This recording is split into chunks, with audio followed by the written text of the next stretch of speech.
नमस्कार, मेरा नाम है अनुज। आज के मुख्य समाचार में आपका स्वागत है। रेवड़ियों पर सरकार को श्वेत पत्र लाने की जरूरत। सुब्बा राव।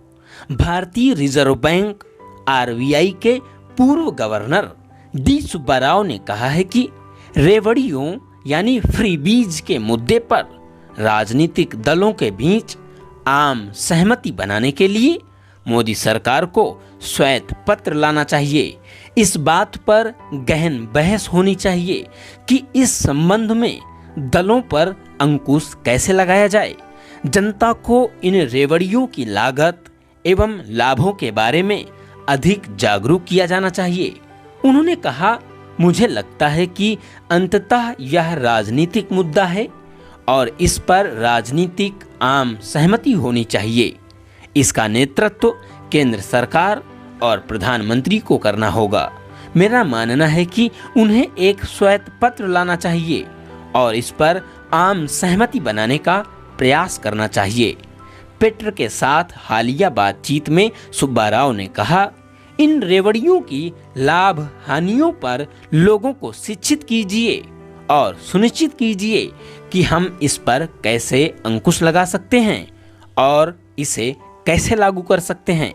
उन्होंने कहा कि भारत जैसे गरीब देश में यह सरकार का कर्तव्य है कि वह सबसे कमजोर वर्गों को कुछ सुरक्षा प्रदान करे और आत्मनिरीक्षण करे कि राजकोषीय सीमाओं के मद्देनजर उनका दायरा कितना हो सकता है।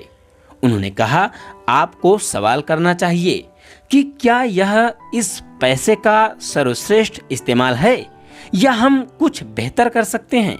इसलिए मुझे लगता है कि हमें रेवड़ियों पर अधिक जानकारीपूर्ण व जोरदार बहस करनी चाहिए और यह भी जानना चाहिए कि हम राजनीतिक दलों पर कैसे कुछ अंकुश लगा सकते हैं।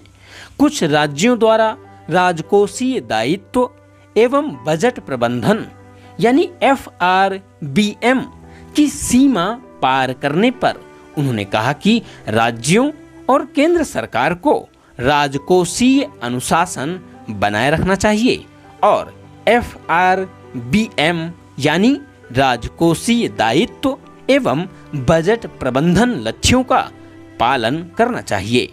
सुब्बा राव ने कहा कि अंतर्राष्ट्रीय मुद्रा कोष के एक अध्ययन के मुताबिक भारत को 2047 तक विकसित राष्ट्र बनने के लिए 7.6% की वृद्धि दर लगातार बनाए रखनी होगी, लेकिन कुछ ही देश ऐसा कर पाए हैं।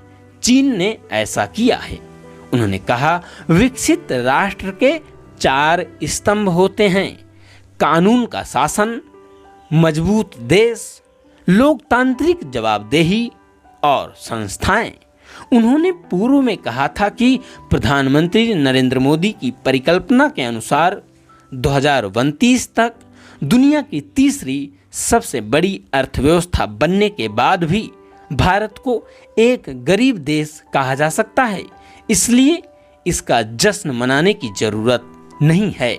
इसी के साथ आज के समाचार समाप्त हुए। बहुत बहुत धन्यवाद। हालांकि यह समाचार अत्यंत उपयोगी और महत्वपूर्ण है, इसलिए इसे आगे जरूर साझा कीजिए। बहुत बहुत धन्यवाद।